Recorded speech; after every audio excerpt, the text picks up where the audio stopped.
Good evening. My guest this evening is Brian Edwards. Brian lives in the Middle East, works in the airline industry, and is captain of one of the world's largest passenger airlines, the A380.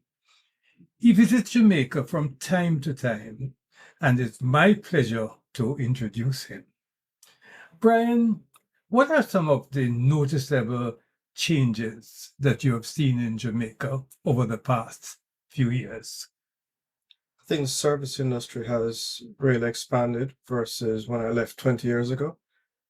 There's a lot more offerings, more restaurants, more um, digital services available, um, more lifestyle services available. So I think the service industry has grown tremendously since I left 20 years ago. So you would say that there has been significant improvements over the past 20 years. What about buildings? Again, there's a lot more of construction. So a lot of the, you know, 3/4 half-acre plots that used to have a single house on it now has a small complex and apartment building. So the construction industry has really taken off over this time as well. And the road network? Highways, yes, because you now have the North Coast Highway, the highway to Portland that we recently drove on. So you do have an expansion in the highway network. That's correct. Yeah. And what are the areas that you think that we could make some improvement on? Um, I think services as well, especially on a government side. You think of, a tax office and the services it provides. In a lot of countries around the world, there's no need to go to a tax office. And of course, you have to cater for people who are not technologically inclined. So having the office there still will serve a purpose, but a lot of the load can be shifted online to allow for less traffic at the office itself. So I think digital transformation is an area that could take off. There are some notable exceptions.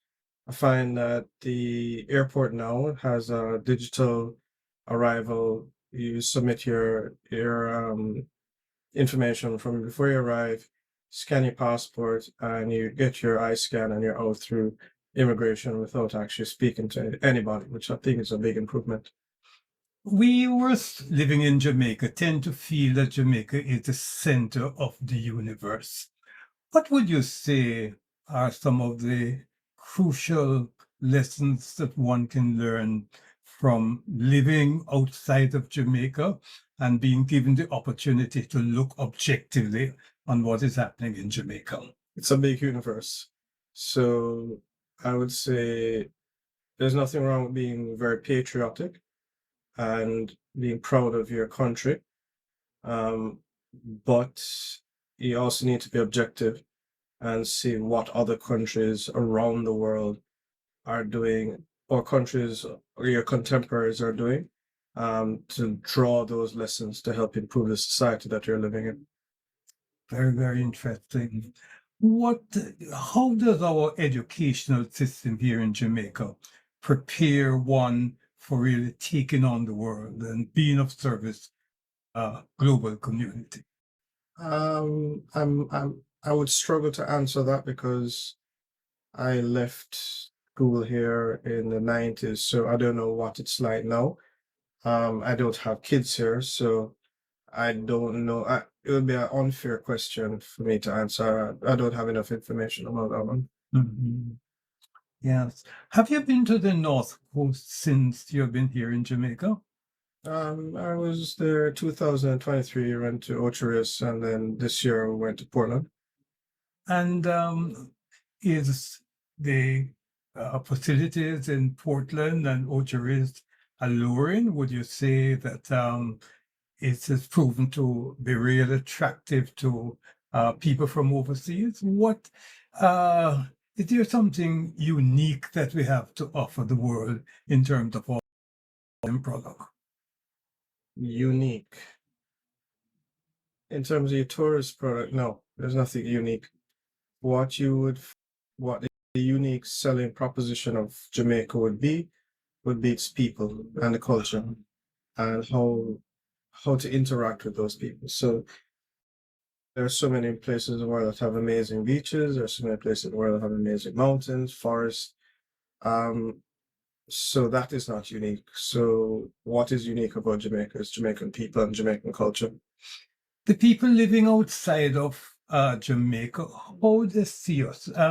You travel to foreign countries, almost a global citizen.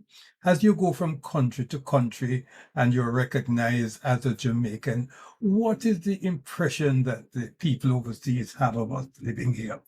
It goes back to our culture. I think we have oversized representation um, globally versus our population. When you think of 3 million people, but you go all around the world and people recognize you for one.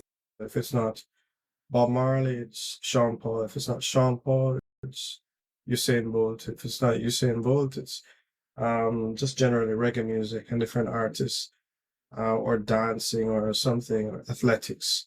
So we get recognized. I think our recognition far outweighs our general standing in terms of size and population. So I think we have a very bold, um, attractive culture that we do export to the world. Brian, thank you very much for being our guest here this evening. And we certainly will follow up on you on your next visit to Jamaica. Thank you very much. You're very welcome.